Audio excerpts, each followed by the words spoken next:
Hey everyone!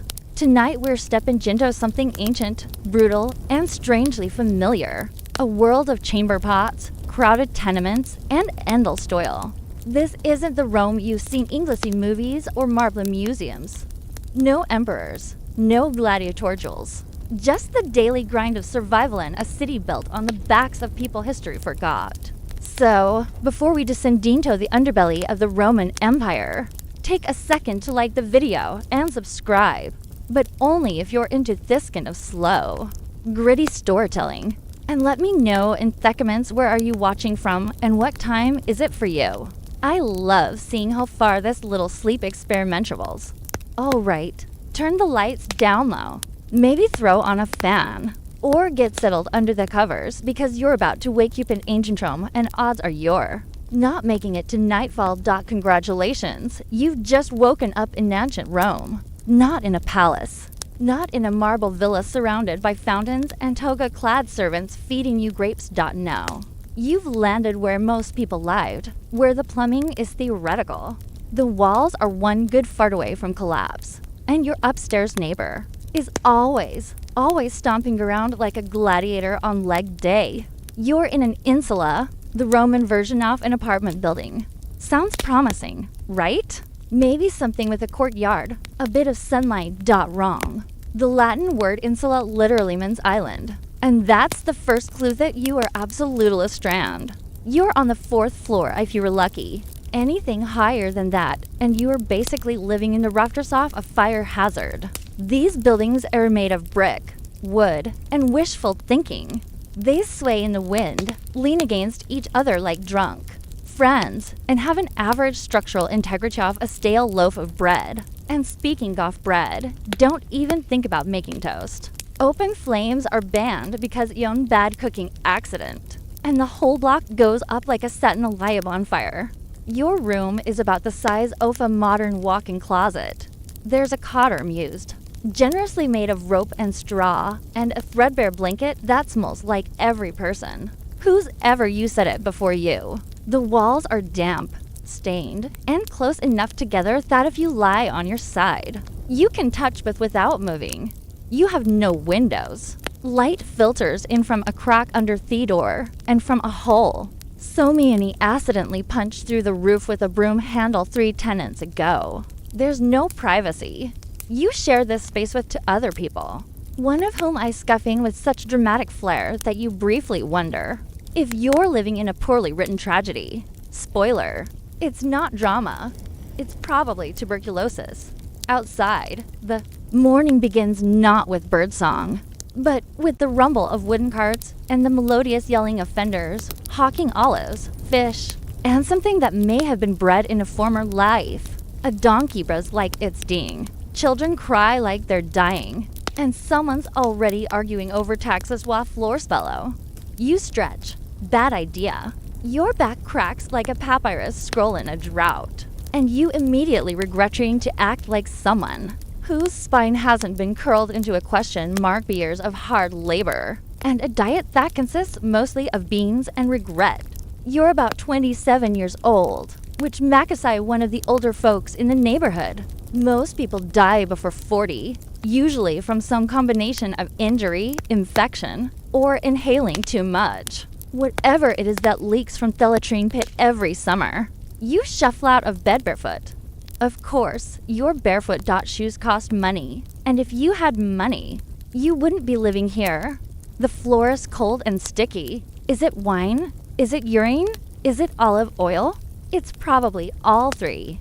You step around your neighbor's sleeping form and trin it to kick the communal chamber pot. It's full. It's always full. Time to relieve yourself. Great. You've got options. Option 1, the aforementioned chair pot, which will soon be dumped. Drum roll, please. Right out the window. There's a whole system to it. You're supposed to shout. Cave before you launch contents onto the street below, which means watch out in Latin. But let's be honest, nobody does. The street's weak of urine, feces, spoil of food, and dead dreams. The gutters are open, the waste flows freely, and if you're lucky, therein hasn't washed it all back toward your front door. Hygiene, you ask. That's adorable. There are no showers, no soap, no toothpaste. You might wash your face in public fountain if you're feeling fancy. And don't mind sharing your morning splash with 14 other people. And a stray dog licking a wound. You scrape your teeth with a stick. Maybe rub some ash on them if you're feeling bougie. Breath. It smells like a fermented mixture of old lentil sand existential dread. Still, you pull in your tunic, your one tunic, and head outside. It's made of rough wool or linen, stained in ways you've long stopped trying to identify. It smells like mildew and human. No deodorant, no underwear. You tie it at the waist with a rope and hope it holds. If not, congratulations. You've just invented public-indecency. Not that anyone cares. Modesty in Rome is mostly reserved for statues and upper-class poetry. Stepping outside is like entering a war zone of the senses. The street is already dye-packed. Vendors scream. Beggars shout. Oxen defecate mid-step. Flies swarm in thick clouds over the fish stools. Somewhere nearby, a rooster is being murdered or possibly just expressing itself. Someone's cooking something that smells like disappointment. Your neighbor's children's passed barefoot and covered in something that might be jam, might be blood, might be both. You make your way down the street towards communal bakery, one of the few luxuries you share with. The rest of your block, you hand over your government's grain ration, a lump of barley flour wrapped in cloth. The baker takes it, adds it to others, and hours later, you'll get back a small, hard, blackened loaf. It's barely edible, mostly ash from the public oven's coals. But hey, it's warm and it's yours, assuming no one steals at first breakfast. Sure, let's pretend. If you're lucky, you get a bit of pulse, Athic GRL made from boiled grains. It's what most poor Romans eat every day. Grain, water, maybe some chickpeas, maybe not. If you're having a good day, there's a drizzle of olive oil on top. If you're having a bad day, that drizzle is rat urine, and you don't know it yet. Meat only for the rich, milk spoils too fast. Cheese, maybe eggs, only if you steal them from a chicken that lives under your stairs. Most protein comes from beans, lentils, and dreams. If you want fruit, it better be in season and unspoiled. Otherwise, you're just ignoring on the husk of an overripe fig and pretending it's a plum. You might stop by the latrina, a public latrine, to take care of business. If you enjoy the company of 12 other people doing the exact same thing. The bench has a series of holes, notivators, and a shared sponge on a stick dipped in vinegar. That's the Roman version of toilet. Paper, you rinse it, wipe, and repeat. And you wonder why nobody makes eye contact in these places. After all this, it's barely mid-morning. You haven't even started work yet. But before you leave for your day job, which spoiler is physically and emotionally crushing, you pause for a moment and look around. The street is alive, smelly, chaotic, dangerous, beautiful. Kids scream and chase each other. A street performer juggles knives with questionable skill. A merchant shouts about the healing power of fermented fish sauce. And the city breeze chokes and burps in one never-ending symphony of humanity. Your landlord never seen him. Repairs. Don't hold your breath. If your building collapses, it's not considered a tragedy. It's considered a Tuesday. Fires are common. So are floods.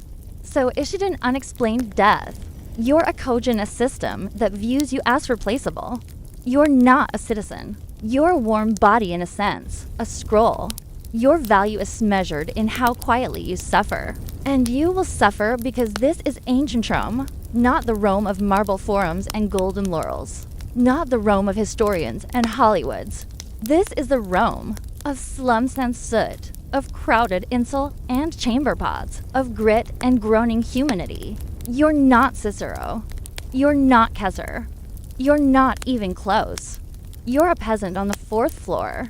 Praying Thether doesn't catch fire again, and it's only the beginning of your day. Congratulations. You've survived your first Roman night without being robbed, choked by smoke, or crushed by your neighbor's drunken buddy rolling onto your sleeping mat. Not bad. But the gods are generous today, and you've earned the privilege of waking up to the sweet, piercing soundophiling. It's not an alarm clock. It's never an alarm clock. It's your neighbor yelling at his wife or the vendor below your window screaming about fish or the chamber pot hitting thickable stones after someone above you dumped last night's wine. And body fluids out the window. Mourning in ancient Rome begins not with birdsong, but with complaints, sewage, and regret. Your eyes crack open to a ceiling so low you could punch it sitting up. You're laying on a straw mat shared with your younger sibling, your cousin, possibly. A stranger who paid your landlord 12 denarii to squat in the corner overnight. The air smells like feet, garlic, and mildew. You wonder briefly if you didn't woke up in Hades. But no, you're still alive. Unfortunately, your home, generously called an insula, is a Roman apartment building made of wood, dreams, and flammable lies. You're on the 3rd floor, which is slightly less deadly than the 50 higher up means cheaper rent and a better chance of dying. When the whole building inevitably collapses. Down below, the rich enjoy sturdier homes and indoor plumbing. Up here you enjoy rats, water leaks, and subtle creaking that reminds you this structure is held together by hope and mold. You swing your legs over the side of your mat and immediately regret it. The floor is damp. It's always damp. Water, wine, blood, who knows? Things where doesn't change the fact that your only sandals were stolen last week. And you've been walking barefoot ever since. You gingerly avoid the sticky patch in the corner and stand stretching your ishing back like a cat. That's being kicked down a flight of stairs. Time to wash up. You say, cute dot, there is no basin, no sink, no soap. You wipe your face with a damp cloth that may or may not have once cleaned your landlord's armpits. Your version of a morning skin care routine involves rubbing oil on your skin and then scraping it off with a curved blade called a strittle, which sounds elegant until you realize it's just ancient Roman exfoliation by pain. You're basically buttering yourself like toast and then peeling it off. If you were lucky enough to live near a bathhousey and have a few coins left, maybe you change it cleaner later. But right now, hygiene is a luxury. You settle for smearing your face with whatever water you find in a communal jar and call it refreshed. Now comes breakfast. Brace yourself. The Roman equivalent of a power breakfast is nothing. The morning meal is called inanticulum, which is Latin for don't get your hopes up. It usually consists of yesterday's bread, hard as marble, and loving blistered, in a mouse-infested clay pot overnight. You soften it by dipping it in watered-down wine, a drink that tastes like vinegar with trust issues. If you're feeling fancy, maybe you get some olives or a smear of garum, the famous Roman fermented fish sauce that smells like low tide and failure. It's Rome's favorite condimentist on everything, from meat to vegetables to moments of crushing despair. It's the ketchup of the ancient world if ketchup were made from rotting mackerel. There's no coffee, no eggs, no fruit smoothie with collagen powder. Your breakfast has one job: prevent immediate death. It succeeds barely. You chew in silence while your neighbors scream about something, probably taxes or bread rations. Or maybe it's that guy on the second floor who keeps sacrificing pigeons in the hallway. You don't ask. The rule of thumb in Roman tenement life is this: the less you know, the longer you live. Once you've gnawed your way through a slice of disappointment and sipped your wine-flavored sadness, it's time to dress for the day. Don't get excited. You have 2 garments: a tunic made from rough wool and a threadbare cloak that's more whole than fabric. The tunic itches. The cloak stinks, and both have been repaired so many times they are basically held together with prayers and the dreams of better fabric. Underwear. Hilarious. You tie a belt around your waist to keep everything vaguely attached and hope no one notices. Your left shoulder is always exposed because the fabric keeps sliding off. The rich wear toggers. You don't. Togas are for citizens, people with status. You're a pleb. A non-citizen if you're an immigrant, and nobody if we're being honest. If you, Wear a toga. You are either delusional or planning to barristed for impersonating someone with dignity. As you step outside, you're hit with the full century assault that is Roman Street. The noise is immediate. Vendors hawking their wares. Street musicians playing instruments no Ani asked for. Philosophers debating loudly. And someone somewhere is always screaming about cucumbers. It's chaos. Organized, smelly chaos. The streets themselves paved with stones and slick with everything. Animal waste. Human waste. Mystery slop that no one wants to identify. Rome has sewers, yes, but they serve the rich neighborhoods. Your street is self-cleaning, by which we mean rain occasionally washes the filth into someone else's neighborhood. It's a system. You walk carefully, avoiding puddles and people.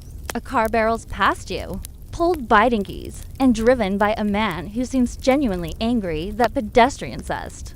There are no sidewalks. There are no traffic laws. There is only instinct, prayer, and the faint hope that the gods are paying attention. You pass temples where people line up for sacrifices, flowers, coins, smell animals, or the occasional desperate plea.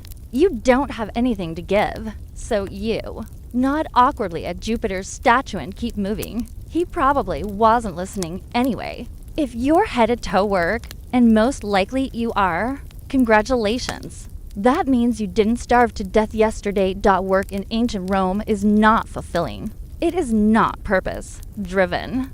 It is survival in a tunic. You might be a laborer hauling bricks or mixing mortar for one of Themper's new vanity projects. Or maybe you're a porter carrying goods up and down stairs in a building with no structural integrity. You might be a street cleaner, a fish seller, a potter, or worse, a public latrine attendant. Paid in pity and brings coins to sweep filth off marbling. Pretend your soul isn't slowly escaping through your nostrils. The hours are long. The pay is miserable, and your boss might beat you for fun. If you're a slave, you don't even get paid. You just work.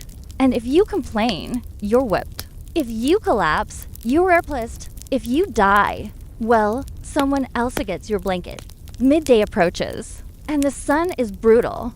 Rome's climate is shit, sticky, and utterly unbothered by your suffering. There's no air conditioning, no shade, unless you cling to a building's shadow like a sweaty ghost. Your tunic sticks to your skin. Your sandals, if you have them, scrape against the stones with every exhausted step.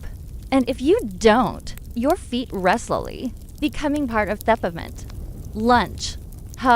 It's calipanium. And if you're lucky, it's more bread. Maybe a bit of cheese. May better eat fruit or a boiled egg if your employer had a good gambling night. Yowiad sitting on a step watching rich Romans being carried around in litters like mobile royalty. You chew and you try not to think about how you're probably consuming sand and rodent hair. As the day wears on, the smells intensify. The streets. Week of sweat, garbage, and garum. You pass a bakery and inhale deeply. The scent of fresh bread temporarily tricking your brain into thinking life is worth it. Then you remember bread is taxed and your landlord raised rent again and your water jar cracked. Last night and Yorkison is still sick with whatever plague is currently fashionable. Y'all keep walking. You keep surviving because in ancient Rome, that's the entire point. And finally, after hours of backbreaking glauber, social humiliation, and a mild sunstroke, you make your way home. You ascend the stairs of your insula carefully because the staircase is matty off splintered wood ancient. One misstep and you're joining spirits of the 5th floor tenants who fell last week. You reach your door. You enter. It's dark, cramped, and smells like boiling cabbage. Even though you don't have any cabbage, someone is already asleep in your corner. You don't ask who they are. You just lie down next to them and close your eyes, hoping you don't dream a booth bucket. And with that, your Roman morning ends. Was it glorious? Number was it dignified? Absolutely not. But you survived and in ancient Rome. That counts for something. Tomorrow, you get to do it all again. You've survived your first Roman night in the INSULA. Barely. Sleep came in waves interrupted by creaking floorboards above. shouting neighbors, the distant rumble of wagons, and an itching sensation on your lead hat you'd rather not investigate. You're hungry now. Not the kind of hunger that inspires a brunch outing or a carefully measured protein shake. This is more primal, heavier. Your body wants fuel. But this is ancient Rome and Europor. So what you're about to experience at breakfast, it's survival. The Romans didn't believe in breakfast as a significant meal. Not in the way we do. They had a word for it, ironiculum, a small early meal typically consumed by those who had to work long days. For the rich, it might consist of bread dipped in wine, cheese, olives, or even a bit of fruit. But you're natric. You're a plebeian, one oft-thousands crammed into the belly of Thesity, eking out a life in the shadow of Rome's grandeur. For someone of your station, inantaculum is more of a formality than a feast. Maybe a crust of coarse bread, dry unnevenly baked. This bread is likely a leftover from the day before or the day before that, made from barley or spelt grain types considered suitable for the lower classes. It's dense, dark, and has the mouthfeel of something chipped from AWOL. There's no butter, no jam, and certain lino eggs or honey. Those are the luxuries of someone with coin and status. What you might have if luck has smiled upon you is a bit offals. Pulse is the quintessential Roman peasant food. A porridge made from farro, emma, or barley dot. It's cooked with water and occasionalized, with a drizzle of oil or the faintest hint of herbs. Assuming you have any, it's not pleasant. Exactly. It doesn't nourish so much as it fills. A heavy, steaming paste that sits in the stomach like an anchor. On worse days, it might be prepared with river, water or stored rainwater, slightly green and earthy. You eat it quickly. Slowly just gives your brain time to realize it tastes like boiled dampness. And yet this is your fuel. Pulls maybe a bit of bread and water. If you're lucky, you've managed to secure some puska, a common drink among Thepor, and the military. It's made bimixing vinegar with water, some mess infused with herbs if available. It sounds unpleasant, and it is. Viewed, it's far safer than drinking untreated water straight from a public fountain or system. The acidity of the vinegar kills bacteria and masks the taste of uncleansed sources. It's sour and sharp, but it does the job. The public fountains of Rome flow constantly, fed by those legendary actus. But that doesn't mean few waters clean where you live. Rome's water system was advanced, yes, but only until it reached the labyrinthine lower districts. There the water quality depended heavily on the maintenance of fleet pipes and the cleanliness of the castella, the distribution tanks feeding your block. And maintenance wasn't always a priority in neighborhoods like yours. If someone upstream threw garbage, urine, or animal remains into the drainage channel, or worse, into the water itself, you'd never know until it was too late.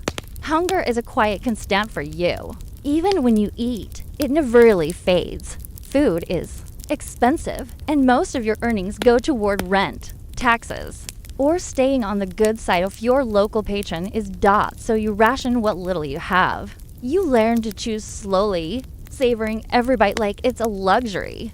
There's no variety. You eat what's available, and more often than not, that means you eat same thing every day. Meat almost never.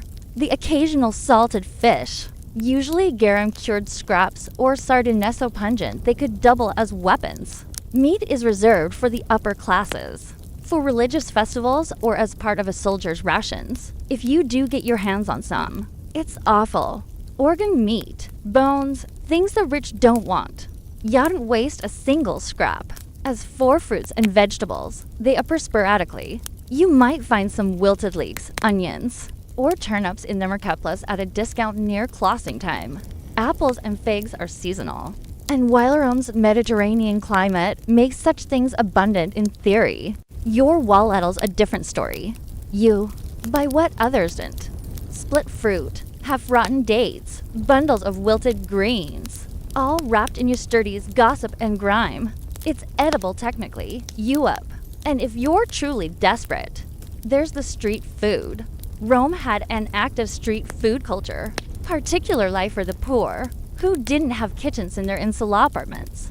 The poppy, small taverns, or have food shops line the alleyways off working-class neighborhoods. For a few asses, the copper coins of their own, you might get a bowl of stewed lentils seasoned with whatever, bones or drippings the cook could find, perhaps. A small skewer of meat heavily salted and suspiciously chewy, or a honey cake made from stale grain, barely sweet, and baked hard enough to require soaking while for eating. These places are busy, smoky, and loud. They smell like hot oil, burned flour, and sweat. The clientele includes laborers, criminals, out-of-work veterans, and the occasional freed slave. They're not always safe. Fights break out. Money disappears. But there, you're only showed at something warm, and you keep coming back. It's important, too. Understand that most Romans didn't cook their own food. The lower classes lacked private kitchens. Fire laws made it dangerous to cook in cramped wooden apartments. So, communal ovens and public eyries filled theg up. But that also meant you were always dependent on merchants, on bakers, on shifting prices of olive oil and grain. Speaking of grain, it's the backbone of the Roman diet. The government knows this.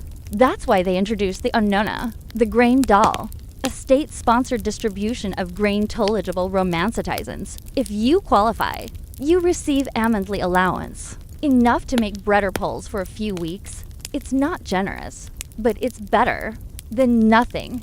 For many, it's the line between hunger and starvation, but access isn't guaranteed. You need to be registered male and Roman. If you're a woman, a foreigner, or a slave, the annona isn't for you.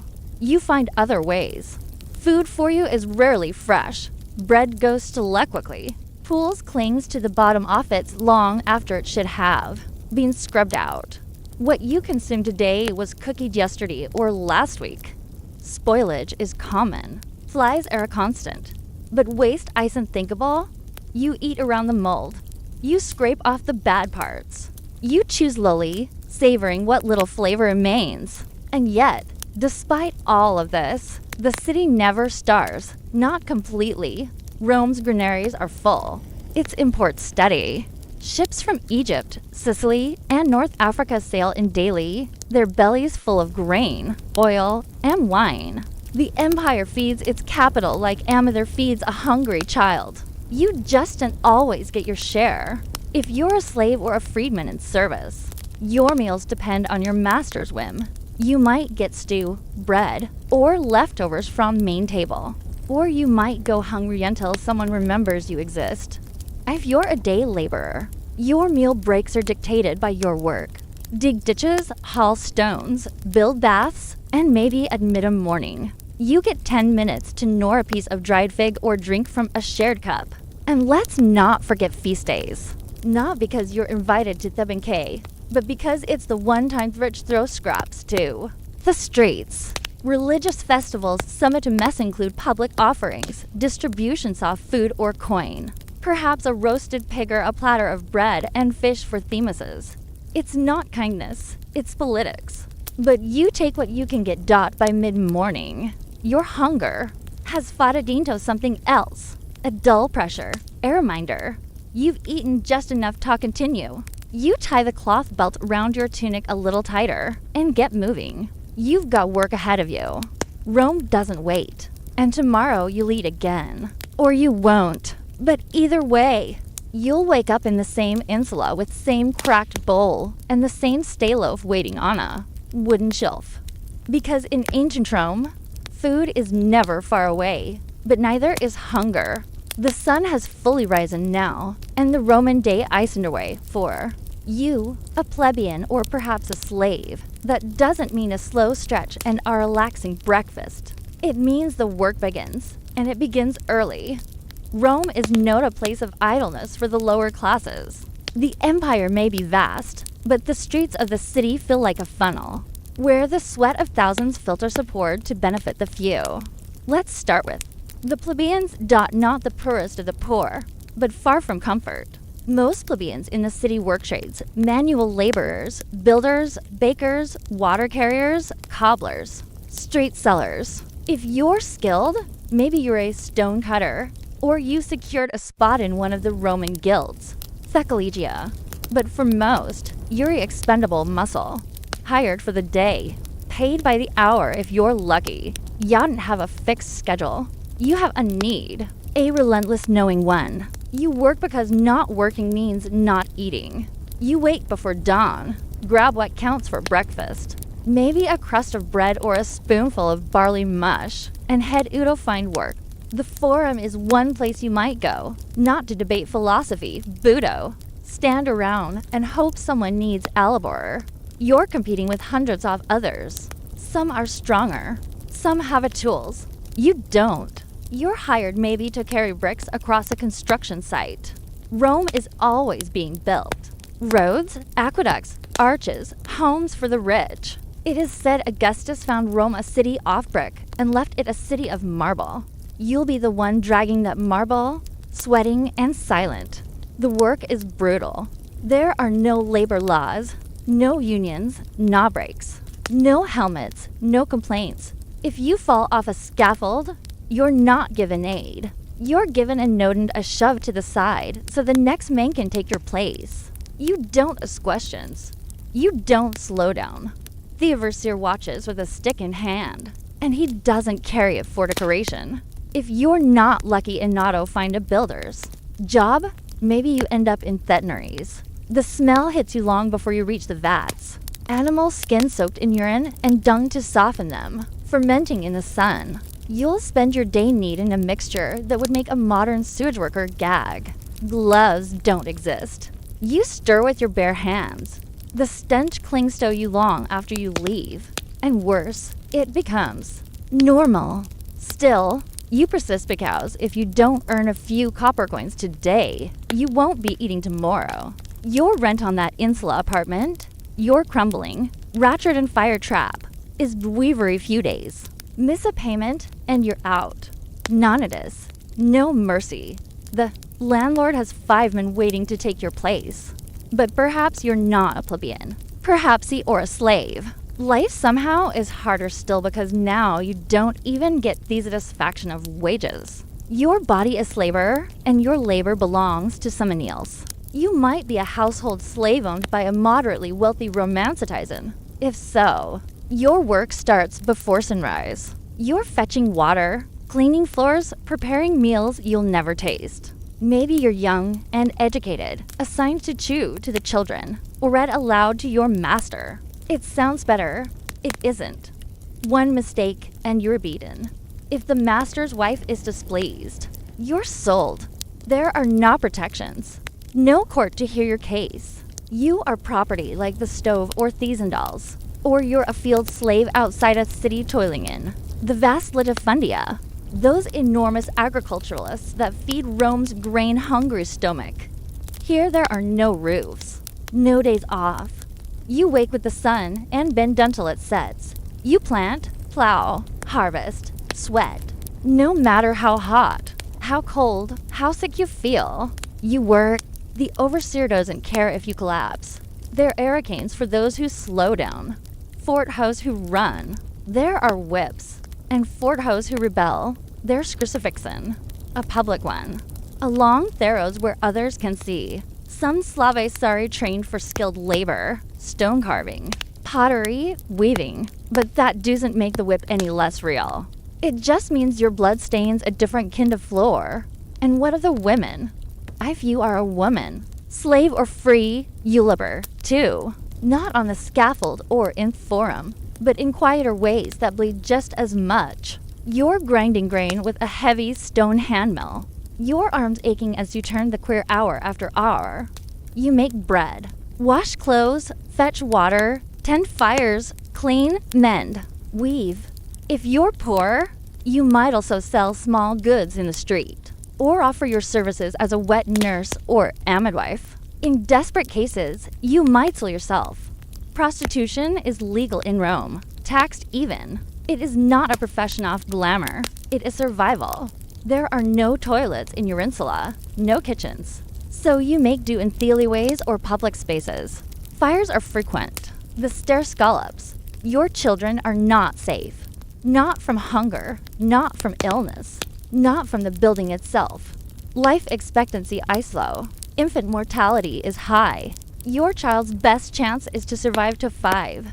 8 deaths. There are no toilets in your insula. No kitchens. So you make doing the alleyways or public spaces. Fires are frequent. The stairs collapse. Your children are not safe.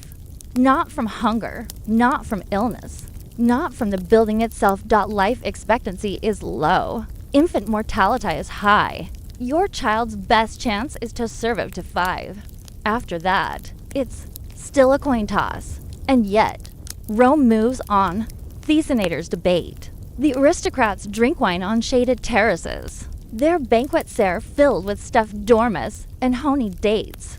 Below them, unseen, Yao-sweet, bleed and endure. Your work is invisible but indispensable. The aqueducts flow. The grain ships arrive.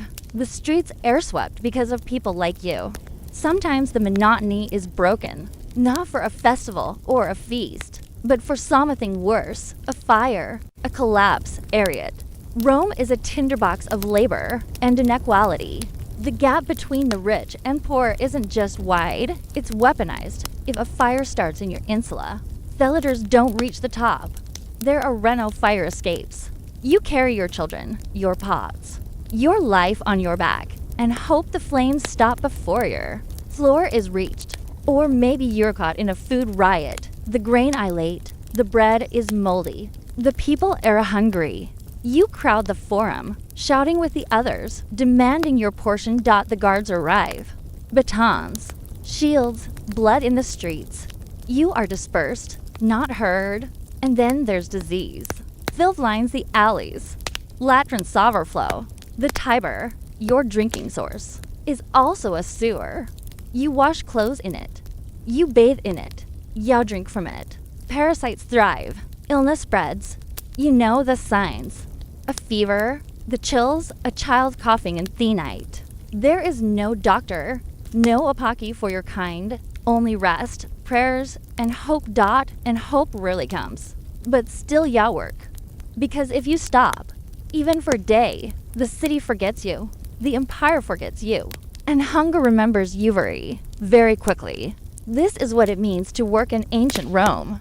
Not to build wealth or rise in rank or fin fulfillment, but to survive, to endure, to hope that perhaps your children will have slightly fewer blisters on their hands than you did. It is not glamorous. It is not heroic. It is labor at its most brutal, its most thankless. The empire was not built by emperors. It was built on the backs of men, women, and children who worked until they broke and then were replaced. Now, as the midday sun climbs overhead, your tasks are only half done. There is still cleaning, cooking, tending to the hearth, carrying water, hauling waste. Your stomach growls. Your fingers cramp. Your feet blister inside dezendals that barely hold together. And no one is coming to relieve you. Not today. Not tomorrow. Welcome to the workday in ancient Rome. You wouldn't last a single one. Congratulations. You've made it past the market, survived the street toilets, and managed not to get mugged. For your shoes, if you were even lucky enough to have shoes. But now comes the real challenge. Go in home. Or more accurately, climbing ginto the creaking, overcrowded, highly flammable tinder box that you are expected to call home, your insula. You live in an insula, not because you chose it, but because you're poor, and in ancient Rome, poor people don't have houses. They have layers, multi-story apartment buildings packed so tightly that sunlight is more a rumor than reality. Your insula is 6, maybe 7-story estel, illegal technically, but so ish off the city, and bribes are as romanistos. It's built of wood, clay, and wishful thinking, leaning slightly to one side as if preparing to collapse out of Shirik's house gen. You climb the stair slowly, carefully because elevators haven't been invented yet, and the building sways when someone sneezes on. The second floor. The higher you go, the worse it gets. Wealthier residents stay on lower floors. Better ventilation, easier access, and a lower probability of dying in a fall. You, on the other hand, air up near the roof where the air is thin, the ceilings are low, and the rats have built a local economy. There are no private rooms, no insulation, and definitely no plumbing. Just a single room shared with your family, your livestock, and any opportunistic creatures that wander in through the cracks. The walls are made of mud brick and your door doesn't quite close. Bubby, you have a curtain. Luxury. And what about fire safety? You ask. Good question. Fire is your most constant faithful threat because every home needs fire to cook, to light, to warm. But there's no chimney, no ventilation, and no fire coat. Open flames flicker from oil lamps, and cooking house inches away from the wooden beams that hold the whole place together. One spark, one gust of wind, and the entire block could be reduced toast within the hour. Firefighters exist technically, but they are mostly slave sound by the Vagals, the Roman fire brigade. And they're more interested in watching your insula burn, so they can demand a bribe to intervene. In 24 CE, Augustus formed Theviles to stop Rome from burning down every third Tuesday. But let's be honest, they're underpaid, overworked, and famously corrupt. If you can't pay, they'll let you burn and confiscate whatever's left. They call it enforcement. You call it a robbery with extra steps. So, you live in constant fear-off smoke. Every night, you sniff the air before you sleep, wondering if that is dinner next door, or the beginning of the end. Your belongings. What few you have, air always packed for a quick escape. A blanket, a bowl, maybe a small idol of forays or pennants. The household gods, who at this point you're hoping accept bribes, too. And then there's the noise. Rome is never quiet. Carts aren't even nallowed during the day, so they all roll throughout the streets at night. The wheels grind like thunder on stone. Vendors shout, drunks sing, lovers sarg, dogs bark, and someone somewhere is always playing a flute badly. Privatize. Fantasy. Your neighbors hear everything, your arguments, your snoring, your gastrointestinal tread, and in return, you heart theirs. But maybe it's better than buying baloney, because loneliness isn't common here. Your insula is crowded beyond reason. Dozens of families crammed into units smaller than a modern bathroom. Children crying, adults arguing, and old folks muttering prayers in dark corners. Sometimes people rent just a corner of a room, sleeping upright against the wall like human coat racks. When it rains, your roof leaks. When it doesn't, it still leaks. The water trickles down the inside walls, pooling on the floor, feeding the mold that grows behind your bed mat. The floorboards creak. The walls shift in the wind. You develop the uncanny skill of waking up seconds before the stair scallops beneath. Neighbor, it's not a matter of if the building will fall. It's a matter of when. And if that wasn't enough, pests, Rome's rodent population rivals a human one. Mice and rats scamper through your pantry. If you have one and leave behind little gifts, flies buzz. Thick round your food, mosquitoes breed in the drainageates, and then there are the bed bugs. You scratch yourself raw in your sleep and dream of fitching. But despite all this, you survive. You learn to maneuver the collapsing stairs like a seasoned acrobat. You'll hang wet laundry on lines that sway over the alley, hoping it dries before thieves pluck it. You carry water up and waist down, always careful not to slip in someone else's garbage or your own. Still, the insula is not your sanctuary. It is a holding pen, a temporary space between disasters, fires, floods, famine, and violence have all passed through this building like regular guests. And yet it stands, just barely. There are moments, strange and fleeting, where you feel pride. A neighbor offers you stale bread. A child tugs your sleeve to show you a dead bird. The woman across the hall sings while stirring her pot of lentils. You smile, even if just for a second, because you all live in the same cage, facing the same storms. Rome is massive, over 1 million people. And Theric live in marble palaces with mosaic floors and private baths. But you know their lives. only by rumor. For you, Feinsel is everything. Your bed, your shelter, your prison. And if that building collapses tomorrow, and it might, no one will mourn it.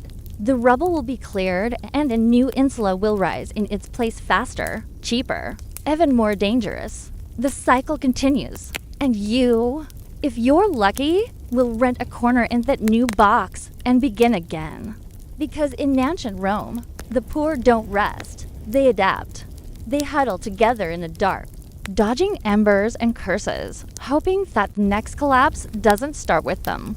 And if the flames come anyway, well, you'll grab your blanket, say a quick prayer to the layers, and run like hell. You're parched. You've spent the morning toiling in the heat, surrounded by dust, noise, and the aggressive scent of humanity in full ferment. You want water. Cold, clean, life-giving water. So. You do what any Roman would do. Y'all head for the nearest public fountain. Because in ancient Rome, you don't just turn a faucet and get crisp hydration. You rely on a sprawling, complex, and dangerously vulnerable infrastructure of aqueduct systems and communal outlets. And if any part of that system fails, so do you? Rome's aqueducts were a marvel of engineering. By the 1st century CE, the city was serviced by 11 massive aqueducts, some stretching over 50 miles from distant mountain springs. These channels brought in an estimated 200 million gallons of water per day, enough to supply baths, fountains, latrines, and private homes. But here's the catch. Only Theric had indoor plumbing. For the rest of the population, meaning you line up at one of the many public fountains scattered through the city's neighborhoods, clay jug in hand, hoping there's still pressure in the system. Now, the good news is the water when it gets there is pretty clean.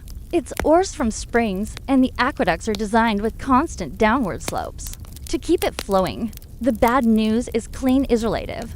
If you live near the terminus of the system, you're getting backwash. Water already passed through several baths, toilets, and industrialities. Add to that the occasional sabotage, illegal tapping, or natural sediment buildup, and you're not exactly sipping spring water. More like bid mineral soup with a hint of lead because yes, mini pipes are made of fleed. Not that the Romans understood the long-term neurological effects. But if your thoughts start feeling fuzzy and your coordination's off, don't blame Thegids. Blame the plumbing. And if you think that's bad, just wait until nature calls. Most Romans didn't have private elates apartment. Dwellers like you in your top floor insula use pots, buckets, or chamber pots. When full, second tents are dumped out the window or into the nearest gutter. Yes, the famed Roman sewer system. The Cloaca Maxima still runs throughout the city like an underground line, but most waste doesn't make it that far. It sits in the street baking in the sun, mixing with animal droppings, and slowly forming a biological miasma strong enough to peel paint off a fresco. And if you're wondering why shoes are so important in Rome, that's your answer. You're not walking on stones. You're walking on yesterday's dinner in its final form. There are public latrines, of course, and if you're lucky or desperate, you can pay a small fee to use one. These are long stone benches with holes carved in them positioned overflowing. Water channels. There's no partition, no door. Just a row of strangers making eye contact while trying to pretend nothing awkward is happening. You sit shoulder to shoulder with a reader centurion and a 12-year-old olive vendor, all contributing to the same stream of civic solidarity. The Romans believed in shared experience. This was one of them. Toilet paper. Not a thing. Instead, yasatarium, a communal sponge on a stick kept in a bucket of vinegar water, is exactly as horrifying as it sounds. You hope. The guy before you had good hygiene, he didn't. Nobody does. You wipe. You stand up. You wash your hands if there's water nearby. And then you move on. Probably to the nearest bathhouse, which thankfully is where things get slightly better. The Roman bathhouse is part spa, part gym, part social network, and part biological experiment. There are over 800 public bath complexes in Rome by the time the empire is in full swing. Some are grand like the baths off Caracalla or Diocletian, where marble columns saw above mosaic floors. Others are modest neighborhood baths tucked between bakeries and brothel. But I'll follow roughly the same formula. A changing room apotarium, a warm room, TEPIDARIUM hot room caldarium, and a cold plunge frigidarium. You strip down, deposit your clothes, good luck if they're still there when you get back, and start sweating your soul out in the heat. Decalarium isofling, heated by HIPAA underfloor heating fueled by roaring fires. It's a room designed to make you wish for death, or at least a breeze. You rub your skin with olive oil, not soap, because that's what Romans used Tocli in. Then you scrape it off with a curved metal tool called a strittle, removing dirt, oil, and several layers of dignity. There are slaves to assist you if you're rich. If not, you do it yourself while trying to avoid eye contact with the senator next to you. Bath. Houses are where deals are struck, gossip is traded, and diseases are casually spread. The water is drained between users. It's a warm microbial soup of humanity, stirred hourly by the movement of hundreds of unwashed dead bodies. Skin infections, eye diseases, intestinal worms, everything is on the menu. And yet, this is one of the cleanest places in Rome. Outside the baths, personal hygiene is a gamble. You might wash your face daily and your feet often, but full-body bathing is more of a social event than a daily necessity. Perfumes and oils cover up most smells. Lice and fleas are common, but tolerated. The concept of germ theory is centuries away, and nobody's counting bacteria when they're more worried about curses and crop failures. And remember that beautiful aqueduct system. It doesn't just supply water. It powers everything from grain mills to fontaine-stove the flushing mechanisms in some elite toilets. But it's fragile. Earthquakes, floods, or simple disrepair can shut down entire sections of the city. When aqueducts break, Rome doesn't just lose drinking water, it loses its public bits, its sewers, its fountains. Civilization, as the Romans know, it starts to unravel. Riots have broken out over water shortages. The emperor himself maintains a staff of aquaria, water engineers, just to keep the system running. And if they fail, you suffer, because in ancient Rome, access to clean water isn't a luxury. It's your last line of defense against cholera, typhoid, and a dozen other slow, filthy deaths.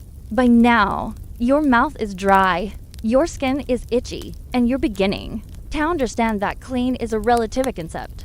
But here's the twisted part. By ancient standards, Rome is doing pretty well. The city is cleaner than most medieval capitals. It has public sanitation, latrines, baths, and even street cleaners.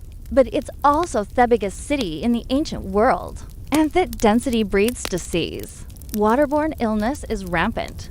Even minor stomach bugs can spiral into fatal dehydration. And if you're poor, which you are, you can't afford a private system or a servant to boil your water.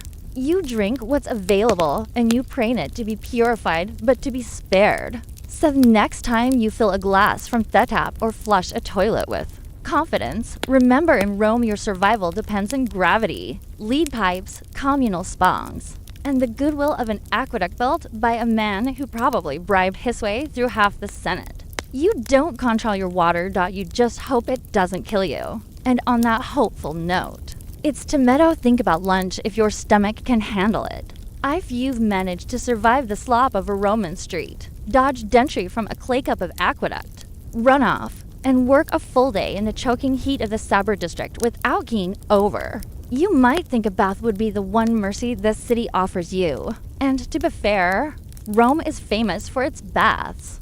But this isn't a hotel spa with cucumber water and lofi music. This is public bathing Roman style. And for a plebeian like you, it's more about rootness serval than luxury.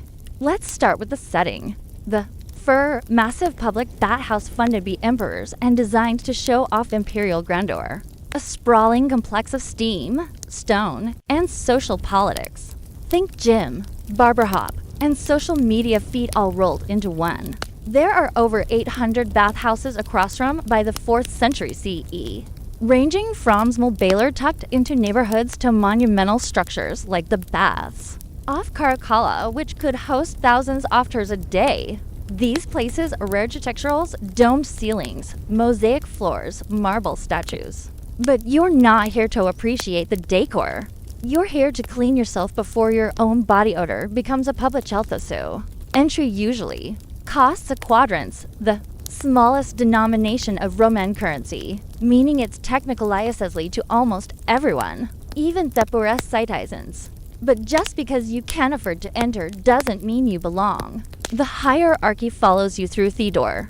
Senators and equestrians recline in the hot pools and gossip in the pedarium, while slaves like you scrub themselves with worn-out stridles in a corner, hoping no one important notices how you're tracking in street filth. The bathing process follows a predictable pattern. First, the poitarium or changing room. There are Reno private telegers. If you don't have a slave to guard your tunic and sandals, some you might walk off with them. Clothes are often stolen here, especially from the lower classes and the clothes watchers. Mostly enslaved boys are often in on the thefts. Lose your clothing, and you might be walking home barefoot. Rapid in shame and public laughter. Nexist. Palestra, the exercise yard. Yes, before bathing, Romans like to work up a sweat. You'll see men wrestling, lifting weights made of stone, or flinging javelins across the field. Some even box Roman style with metal stud gloves called cestus. For the lower classes, this isn't just sport. It's a place to prove a physical worth. But you're not here to make friends. You run a few laps, feign a squat or two, and head straight for Thebeths. Your muscles are too sore from hauling amphe all morning. Inside the baths, you'll move from the cold frigidarium to the warm darium, and finally to the blistering coldarium where steam clings to the air in your skin. There's no soap. Instead, Romans coat themselves in olive oil, then scrape it off with a curved bronze tool called a strittle, taking dirt and sweet with it. If you're lucky, someone will help you, a friend, or more likely, another laborer just trying to speed things along. There's no privacy. Urinate among dozens of others, and these sounds of laughter, gossip, and grunts echo off the marble walls. This place is noisy, crowded, and hot. The air smells like a cocktail of oil, sweat, and mildew. Beneath the mosaic floors, fires rage in the HIPIC system, an ingratiating network that uses raised fluorescent smoke tunnels to pump warmth into the calarium. Slaves tend these fires all day, shoveling wood in suffocating rooms with no light and no fresh air. Some die from the heat, but their deeds make the marble hot to the touch. The cost of Roman cleanliness. The water is changed only occasionally, and filtration is a concept centuries away. You're bathing in a soup of skin cells, hair, oil, and whatever else floated off the last 100 baiters. People relieve themselves in corners. If someone bleeds during a shave or gets a nosebleed from heat, that's just another adidionto, the communal brew. But in a city where fresh water is a gamble and soapy's a luxury, this is the best you'll get. And this isn't just hygiene, it's civic ritual. Here the bathhouse is where news spreads. Someone whispers that the emperor was spotted, in disguise at the theater. Another boasts about his recent twinnings at Thelitis. A freedman offers political bribs in the Tedarium while a prostitute waits in the hallway outside, pretending to be a mass. For the poor, this is also a rare space where you're not fully excluded. Rich and poor alike sweet together. For a few minutes, you should read the same steam as men who rule up provinces. But there's a danger here, too. Bodies pressed together in humid air make perfect breeding grounds for illness. The plague of Cyprian, which will one day ravage the empire, spreads partly through bathyses. Skin diseases, infections, lice, and fevers thrive here. The stone benches are often slick with semi-thin unidentifile, and a misstep can send you slipping. Face first into a tile pulling with strangers. If you're injured, tough luck. The medicus in the corner knows less about sanitation than a modern child. Once you scraped yourself clean and suffered the calarium, you move on to the final step, the massage and oil rubdown. Again, if you can afford it, most plebeians skip this. But let's say today is payday and you indulge. Aloe ranking attendant slathers you in another round of olive oil, rubbing your limbs with rough hands and muttering in Greek or Aramaic. The oil stings the cracks on your skin, the cuts from the field, and the raw patch you got last week from walking barefoot. You smile through it. The pain is worth the brief illusion of luxury. Afterward, you dry off with ass scrub of wool, linen ice expensive, and return to your street clothes. Now damp with sweat, you check the hooks in Theopidium. Miraculously, your tunic is still there. You step outside, blinking gay against the sun. You're clean, sort of, but the streets are still thick with dust, dung, and the smell of salted fish. Within 5 minutes, you're sweating again. Dirt clings to your sandals. A child vomits near your foot. The bath was never meant to last. Bathing in ancient Rome is not about cleanliness the way we think of it today. It's about participation, about appearing civilized in a society obsessed with cultists, grooming, display, and public performance. To be dirty is to be low, invisible.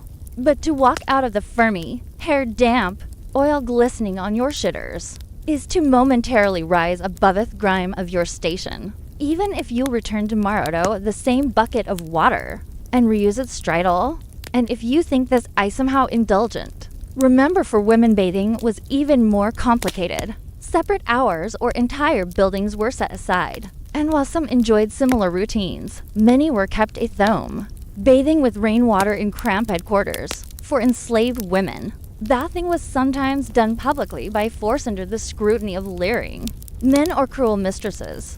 For the wealthy, a balneum, a private bath inside their villa, ensured you never had to mix with Themuses. Heated by personal hypocaust, scented with imported oils from Arabia or Egypt, attended by silent slaves. But for the rest of Rome, the laborers, the couriers, the bakers, the sewer cleaners, the public bathhouse was a place of renewal, exhaustion, gossip, and risk. You went not to be healed, but to maintain the appearance of being human in a city that treats humanity like a fleeting luxury. The bath was not an escape. It was a pause from the heat, the stink, the fear, and the endless labor. It was a few minutes of semi-clean respite before stepping back into a furnace of Roman life. And with that fleeting relief, you head back out onto cobbled road. Your feet stillick. Your skin is raw. And tomorrow, if you're lucky, you'll do it all again. Let's talk about Roman food. Not the banquets of emperors reclining on silk cushions, with figs dripping in honey and servants fawning them with peacock feathers. You are not an emperor. You are not even close.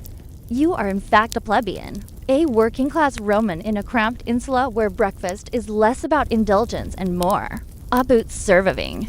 Another day with inoculatories to walk, work, and not collapse. So, let's set the table, and be table.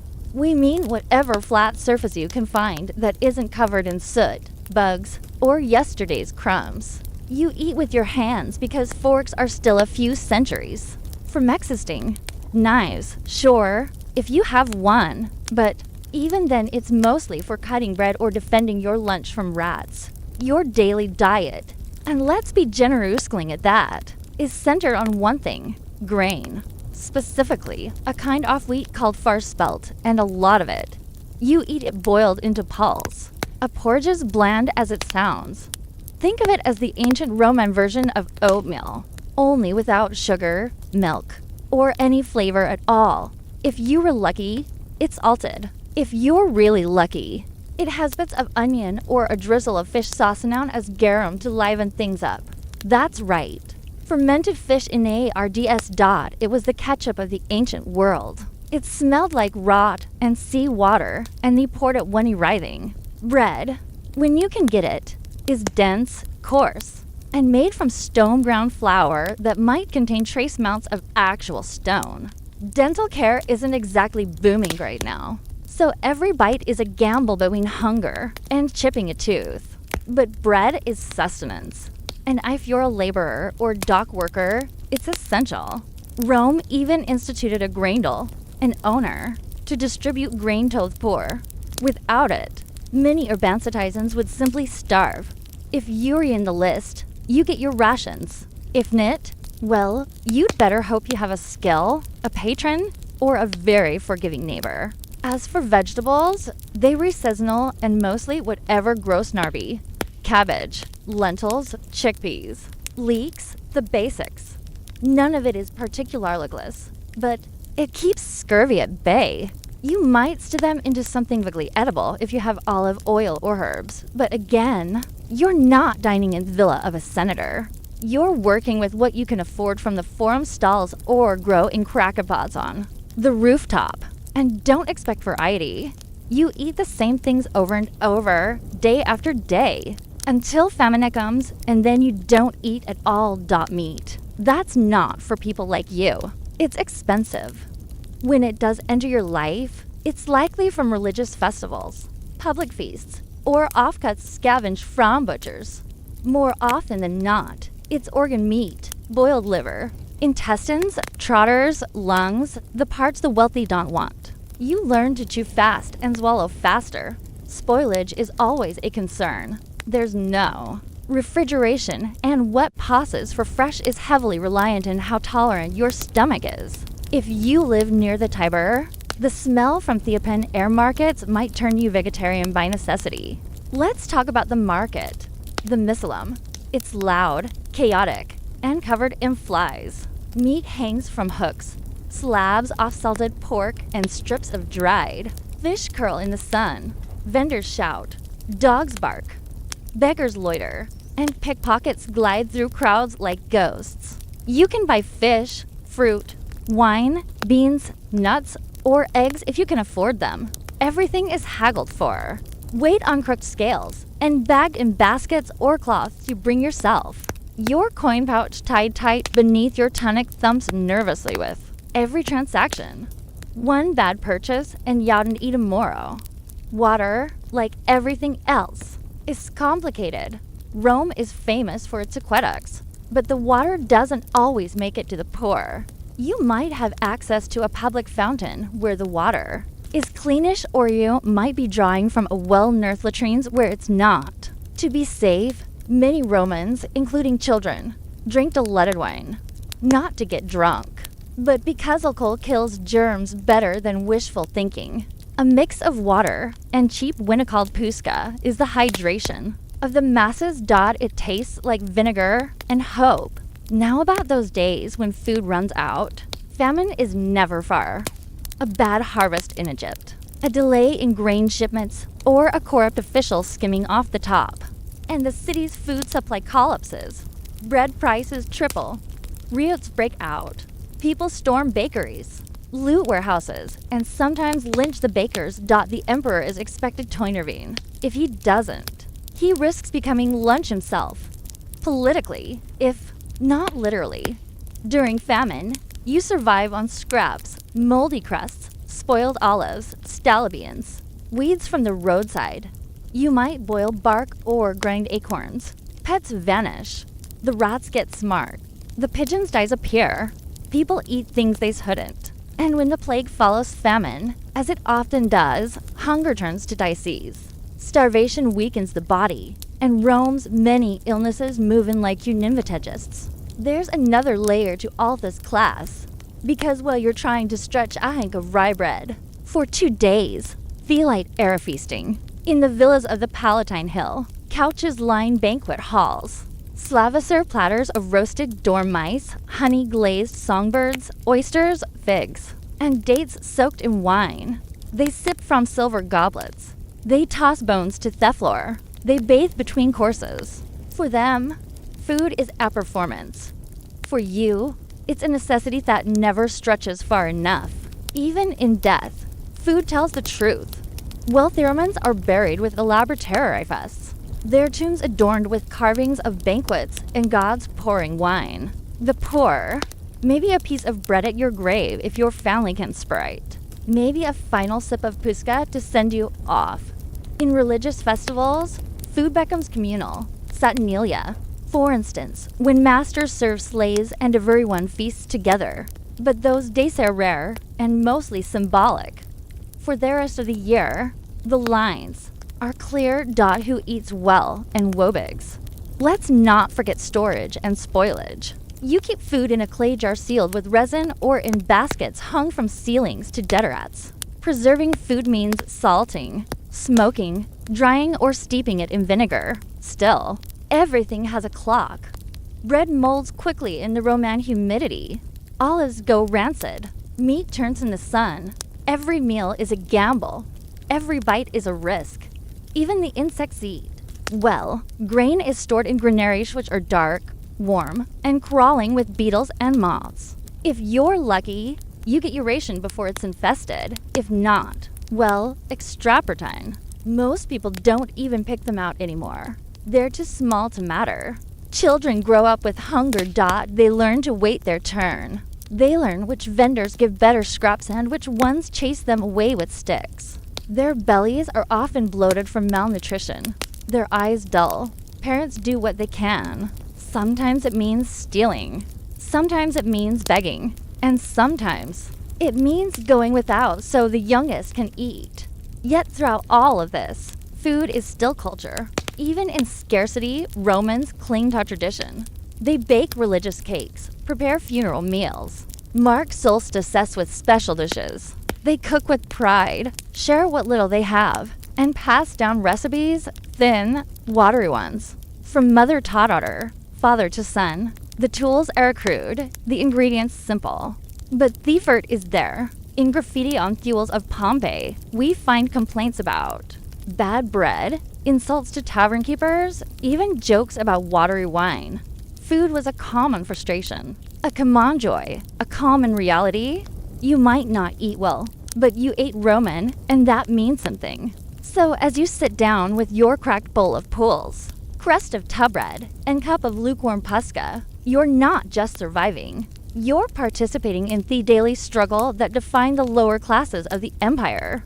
You eat what you can when you can and pray for the annonato arrive on time. Because if it doesn't, your next meal might not come at all.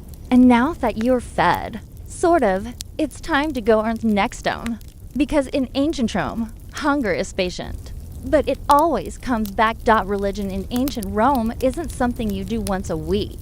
It's not a quite personal affair whispered in pews or practiced behind closed doors. In Rome, religion is everywhere all the time. It's baked into the bricks of the Forum, painted on the walls of your insula, and written into the very schedule of your day. You don't choose it apartheid. You live inside it, and it watches you like the state because in many ways it is the state. You wake before dawn, and already the gods are in your thoughts. Before stepping outside, you mutter a quick offering to the household spirits, the lair and penates. These are the guardians of your hearth and pantry, the invisible figures that ensure your home doesn't fall apart. There's no food left to burn for them this morning. Just a crumb of dry bread and a half-hearted gesture off tanks. But it's the thought that counts. Sort of. You know the stories. Neglect the household gods and your family could suffer illness, injury, or general misfortune. It doesn't matter if you believe it. Enough bad luck strung together starts to feel like divine punishment, and soon you're scrubbing the floor and lighting incense to try to win back their favor. Outside the street, eyes already alive with sounds. Hawkers bark from market stalls. Children dart viewing columns, and smoke rises in laser curls from tiny shrines at the corners. These aren't just decorative. These realtors. Small open-faced boxes do holding flickering lamps, burnt offerings, and the thick scent of sacrificed animal fat. You pass them on your way to work. Maybe bow slightly. Maybe don't. Someone always notices. Piety is social currency. In Rome, fail to observe the rites, and your neighbors won't just talk. They might accuse. The Roman pantheon ice-crowded. Jupiter rules the skies with thunder and ego. Juno watches over marriage, whether it's miserable or not. Mars is the god of war, and masculinity. And Vesta keeps the sacred flame of Rome burning. A job so important that her priestesses, the Vestal virgins, Erikosen as children and punished by death if they break their vows. That's the world you live in. One where virginity, fire, and political stability are all bound in a single thread, and where the divine is never more than a few footsteps away. Religion is optional.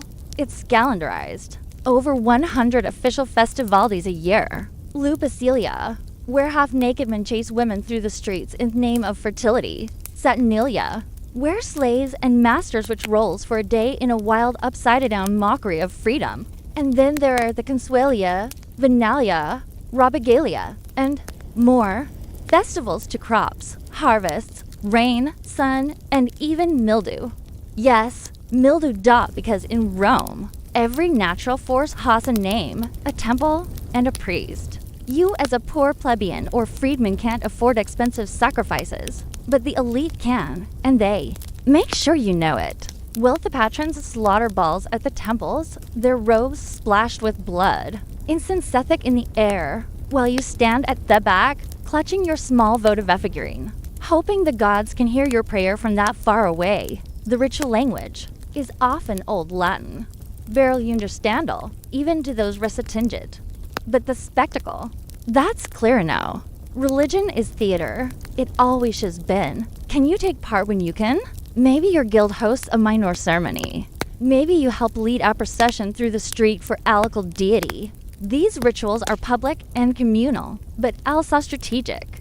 They reinforce your place in society, remind you of who rules, and give you a sense that however lowly your station, you're at least part of something bigger. Of course, not everyone thinks alike. By the 1st century CE, Theramin world is already deeply diverse. Foreign cults have seeped into the cracks of the empire. You might hear whispers of a mysterious Eastern goddess named Isis, whose followers wear witty and chant in candle lit rooms, or a strange sun god from Persia, Memphis, whose rites involve secret underground gatherings and symbolic meals of blood and bread. These religions are sometimes tolerated, sometimes outlawed, and always watched at with suspect. Romans value order above all.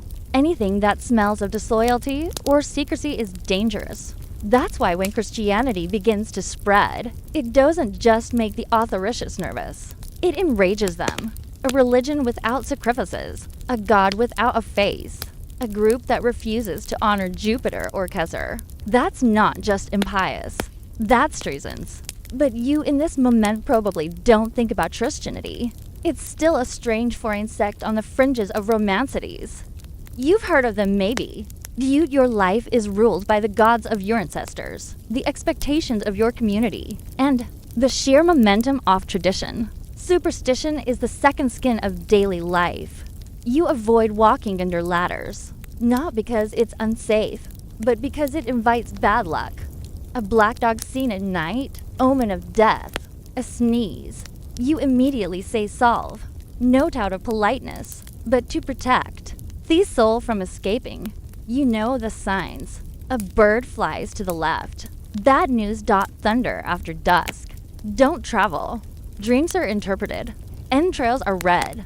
Endomens are everywhere. Even the emperors consult orgs before battles or decisions. And it's not just the living you worry about. The dead don't stay quiet. Each year during Theoria, you perform rites to keep their restless spirits lemurs from haunting your home. You toss black beans over your shitter at night while chanting ancient words, hoping it satisfies the shades. If you forget, well, don't be surprised if things go missing or if the air turns sour in the dark. The temples are grand, of course, massive columns, gleaming statues, and priests in embroidered edges. But your real religion happens in alleyways, kitchens, and bedroom corners of the working poor. You leave a coins at roadside shrines. You tie ribbons to trees. You mutter charms when your child coughs too hard. You wear amulets round your neck to protect against the evil eye. A mosaic on your doorstep might feature a dog or a phallus, or both to ward off danger. To a modern viewer, all this might seem superstitious or quaint. Buddha you, it's life or death. Without antibiotics, germ theory, or psychology, you turn to the gods for explanation. Why did the fire start? Why did your baby die in the night? Why did the grain spoil in storage? The gods are fickle. You didn't do enough. You forgot an offering. You used the wrong words. Someone in your building insulted Mercury. And now everyone pays Thepris. And yet, despite all this, religion gives you meaning, a structure, a rhythm, a way to understand the chaos. When your child is born, you present it to the genius of the family. When you marry, you light the ceremonial torch and bind hands with sacred ribbons. When Simeon dies, you mourn for the prescribed number of days, burn thy possessions, and whisper their name until your throat goes. Because in Rome, remembering Theted is how you keep them alive. To be forgotten is the true death. That's why inscriptions fill the walls of tombs in Columbaria. Names carved into stone saw that someone, anyone, might remember them, and so you keep praying, offering, watching. Not because the gods are kind, but because they are powerful. Not because the rituals reassy, but because they're necessary. You live in a city where divine favor and political favor are nearly the same thing. Where neglecting a festival could be blamed for an earthquake. Where sacrifice might avert plague or not. But better, to try than be accused of causing it. The day winds down. You pass another shrine. This one dedicated to Janus, that will face God of beginnings and endings. You stop. Yabo. You whisper a few words you barely understand because the gods are everywhere in this city. And in ancient Rome, the last thing you want to do is be noticed by any of them. The sun is low on Theherzin now, casting long shadows across uneven cobbled streets of Rome. The smells of the city, sewage, olive oil, smoke, and sweat cling heavier in the cool evening air. But you don't have a time to notice.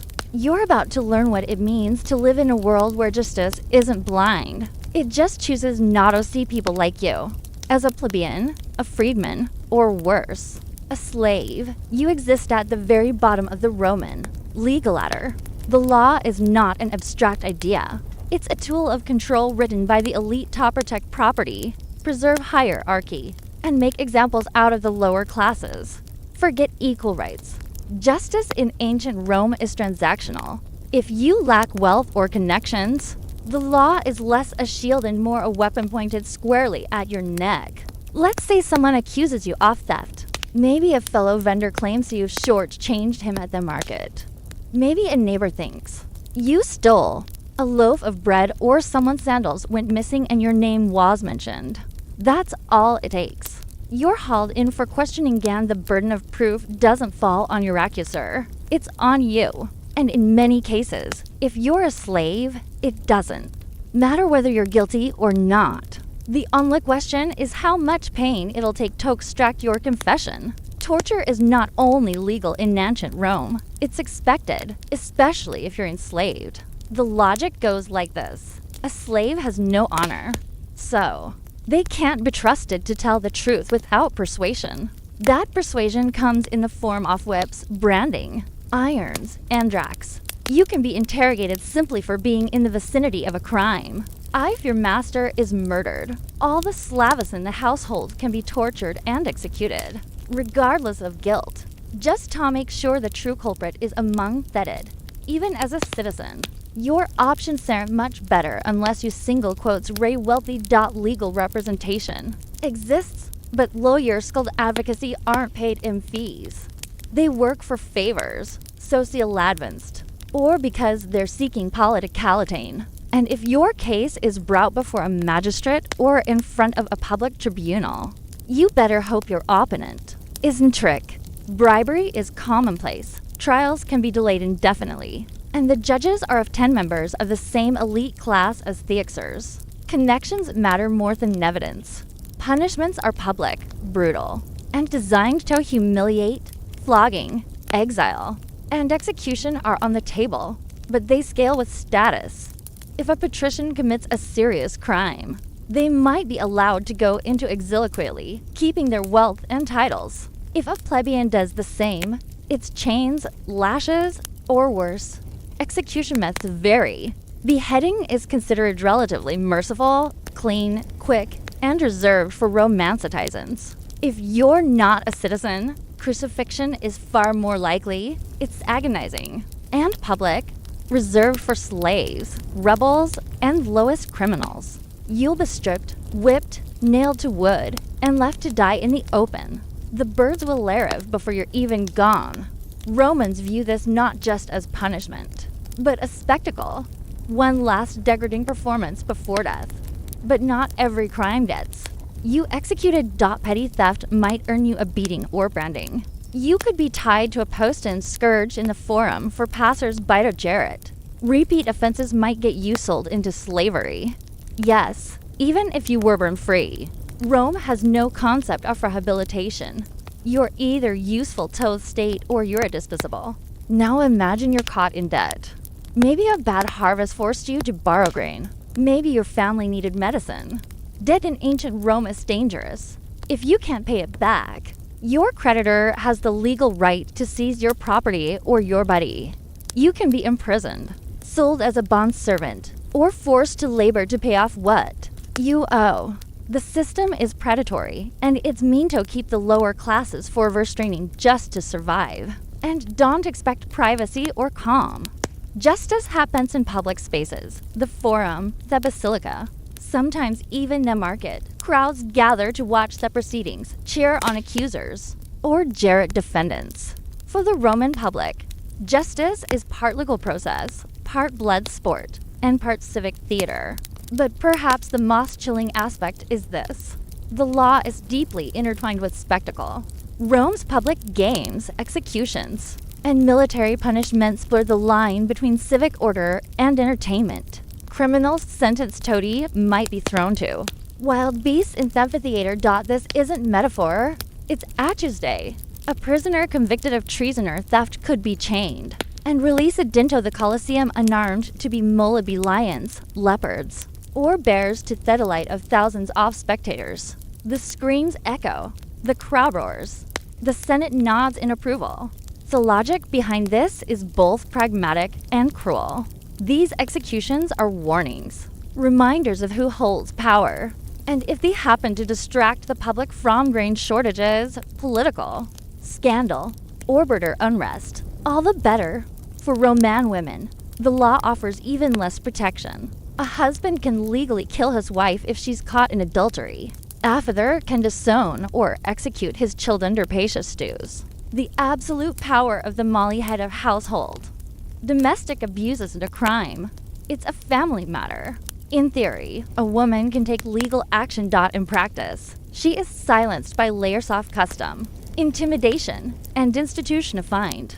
Religion is no safe haven another. If you're accused of impiety, failing to observe proper rites, speaking against the gods, or accidentally disrupting a sacred procession, you can be punished swiftly. And with the tapal, Rome doesn't separate church and state. To question religion is to threaten the republic itself. There represents, yes, but not as punishment. They are holding pens, temporary jails where the accused wait for trial, execution, or sentencing.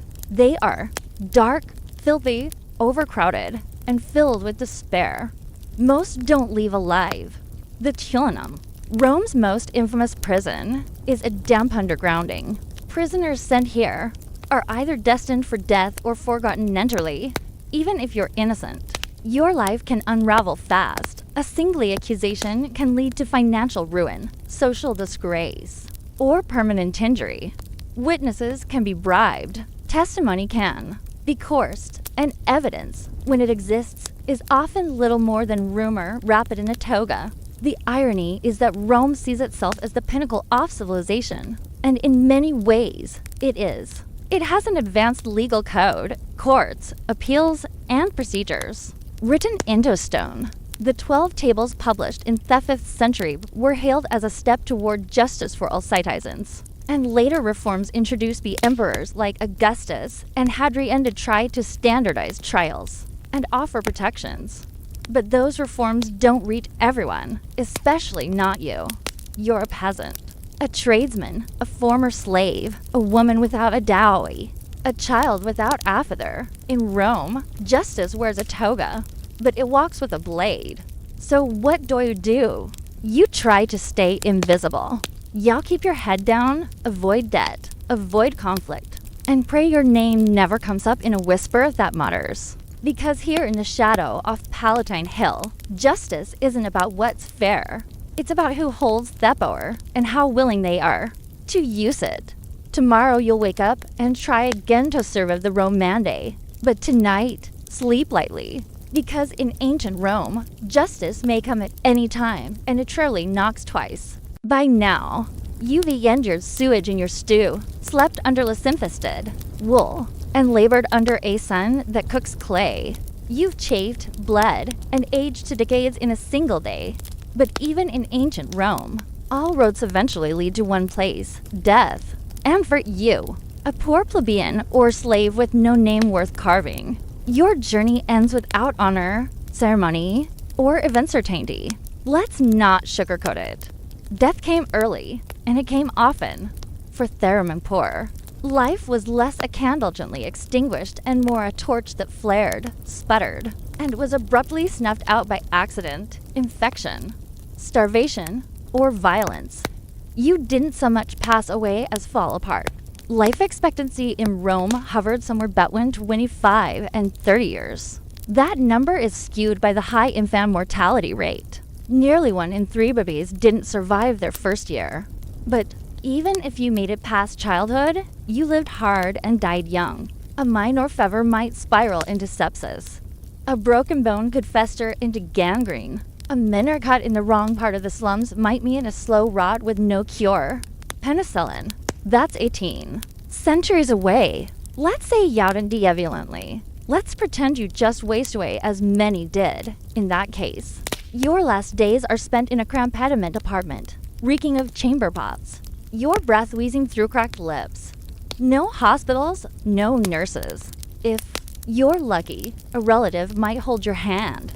But just as often, your body is found days later, stiff and still.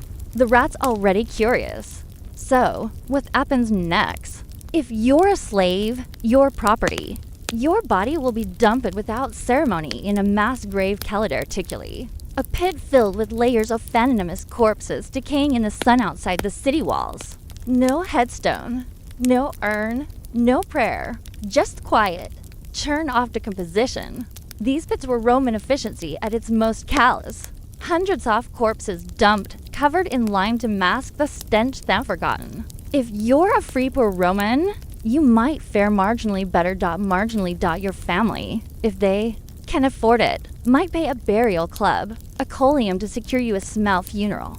These clubs were the closest thing to insurance for the working poor, pooling dues to provide the minimum, a proper cremation or burial, and a modest ceremony. You might even get a small plaque, or terracotta urn if your family scraped enough coin together. But if they didn't, back to the pit you go. Now, let's talk about what the Romans believed came next. The afterlife, according to traditional Roman religion, was a murky and uninviting place called Hoinderworld. It was neither paradise nor punishment, just a continuation of existence, only dimmer. The souls of the dead man's wanderously unless properly appeased with food, drink, and ritual. The poor couldn't afford grand rites, which meant many spirits were believed to linger as hungry, vengeful shids. The wealthy, of course, had tombs, mausoleums, engraved sarcophagi, and elaborate rituals. Some had their ashes stored in beautiful marble urns inscribed with poetry. Their names would be spoken for generations. You, on the other hand, may have never had a full name recorded at all. And the worst part, death wasn't heaven safe from politics. If you were executed, your body might be denied burial altogether, especially if convicted of treason or sacrilege. Criminals were crucified, left to rot as a warning, their bones scattered by dogs. Others were condemned to damnation memorial, condemnation of memory, where their names were scratched off records, statues defaced, their identities erased from history. There's something unicollicular about dying twice, once in Thebedy and once in Thamori. Let's pause for a moment. You've lived this entire day as a nobody in ancient Rome. You've eaten spoiled lentils, relieved yourself in a broken pot, fought, rats for a spot to sleep, and collapsed after hauling bricks or firewood or wet laundry in their relentless sun. And now, after all that, your death is quiet, unrecorded, and statistically expected. It would be easy to end the story here in silence, buried beneath a mound of others just like you. But history isn't only about endings. Sometimes it's about perspective. So let's take a breath. Right now, you're probably lying in a bed, a real one with blankets fattened alive. You likely have access to medicine, clean water, and food that doesn't require a risk assessment. You've brushed your teeth today. You've looked at a screen. You're not fighting for survival, not in the ancient sense. And yet this Roman peasant you embodied today, the one scratching at lice, bartering for ronions, and ducking chamber pots, stillmeters, because they're real. Not by name perhaps, but by the millions. Their backs built aqueducts and temples. Their voices, echoed in forums, dot their bones, paved the literal roads that stretched from Britain to Mesopotamia. They bore the weight of empires silently and without inscription. History often forgets that poor. It remembers emperors, generals, poets, and philosophers. It gives us marble busts and bronze plaques. But underneath it all were men and women who never wrote a line of Latin, who never stood in a senate, and never saw their likeness chiseled in stone. And maybe that's the real reason this story was worth telling. Because for one night, one quiet moment before sleep, you lived their life. You felt the straw under their back, the cold breath off winter between cracked walls, the weight of hunger, and the absurdity of surviving a world designed to break you. You didn't last a day, not really, but you came closer than most ever will. And when you wake up, maybe you'll carry something with you. Not guilt, not pity, just perspective. Perspective that clean water is not guaranteed, that hot food is not a given, that your bed, your toothbrush, your medicine, your toilet, they're not minor luxuries. They're miracles stacked on top of the other, born from centuries of struggle, from broken backs and forgotten lives. So, as the screen fades to black and dullest words whisper into your ear, take a moment. Thank a peasant. They're the reason you're no Tony.